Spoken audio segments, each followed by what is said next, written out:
again. It's a redskin. Good afternoon, ladies and gentlemen. This is Connor, your YouTube fisherman. I want to do a quick video for you guys. I get a lot of questions on when to go fishing, especially for surf fishing and beach fishing. A lot of you is asking me, how do you know when to go, what time to go, how to pick the best day for surf fishing?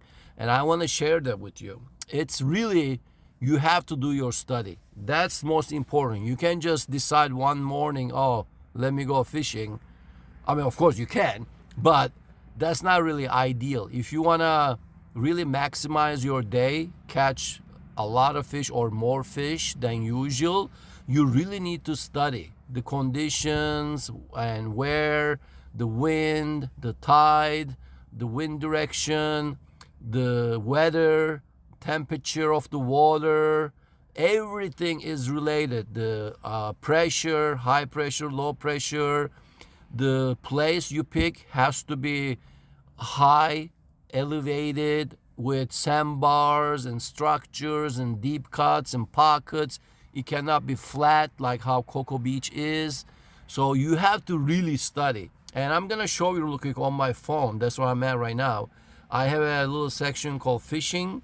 Let's say I'm gonna go fishing and I wanna do surf beach fishing. And I have my places I go to already marked. You know, I bookmarked them. Let's say Melbourne. We click on that. I use the windwillyweather.com. And when I go, I scroll down after the commercials, of course. Here we go. So we're looking at right here, Tuesday, Wednesday, Thursday, Friday, Saturday, right? So let's say Tuesday, as you can see, it's super high winds, 17, and that's usually more when you go by the beach. So definitely no go right there. And the waves are 3 to 4 feet. I guarantee you it's like 5 feet. So always expect the worst conditions from the weather report. So Tuesday no go, Wednesday same thing, super strong north winds. You see 13, 14, 11, 13. We're definitely not going to the beach. Thursday, look at that. Thursday, only 6.9 miles an hour, light winds, and we have northwest winds. When the winds turn west and northwest or west, which is see right now right here, that's perfect. That's the ideal time to go. So my ideal day right now, Thursday. That's where I'm gonna go, and I'm looking at 7 a.m. The first light is at 6:30 a.m. So 6 a.m. again, look, 7 miles, very light, only 2 feet of waves, which you really want waves. You don't want flat, dead conditions either. Water moves, fish moves.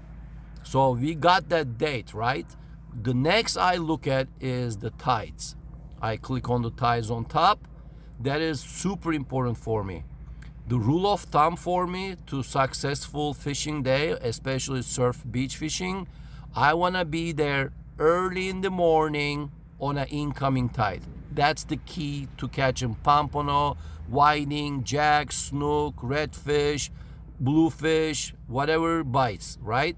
But that is the key because the water's coming in, so the fish is getting closer to eat that bait fish, eat all the particles in the water when the water moves with the waves. So all those crustaceans, so that's their feeding time. And they look for that trough. You know the trough? They look for that trough area, which is 20 to 25 yards in front of you. It's super close. That's called super fish highway. So look at Thursday, 10:34 high tide. Look at that right there. That is gold. You know why? Because when I go there 6:30 in the morning, that's incoming tide, right? Because look, low tide is at 4 a.m. So that means already turning into incoming tide at 6:30, and 10:34 is the high tide. So that is perfect for me. That's exactly where I want to go, early in the morning on an incoming tide with a west wind. So this is my ideal picture for surf fishing. So that's exactly what I'm gonna do. I'm gonna hit the beach on Thursday, 6:30 a.m. till. It's always good to work to at the end of the high tide as well, outgoing tide, maybe an hour. I'll be fishing till 11:30. That's it. Once it's outgoing, low tide coming, that's it. You're done. You're not gonna catch anything, barely anything. You know, unless you're casting like 150 yards, which I don't. So, and again, you don't have to. You just need to study, look for the tides, look for the winds, look for the conditions. And then, of course, I always check the weather. I already checked it, but I know it's beautiful. Look at that. 73 high, 60 low. It's not super cold, so that's perfect. And that's what I look at. And the water temperature is going to be around 70 as well. And Pompano likes between 70 to 75 degrees water temperature. They don't like it hot. They don't like it too cold. So this is perfect conditions for me. 2 feet waves means water's moving, and that's it. I will be fishing this Thursday, and I'll give you an update how it goes. Stay tuned for the video on Friday. See if I caught any Pompano. Take care, everybody. Thanks for tuning in. If you like this video, hit the like button, hit the subscribe button, and I'll see you on the next video. Hopefully, I caught some Pompano.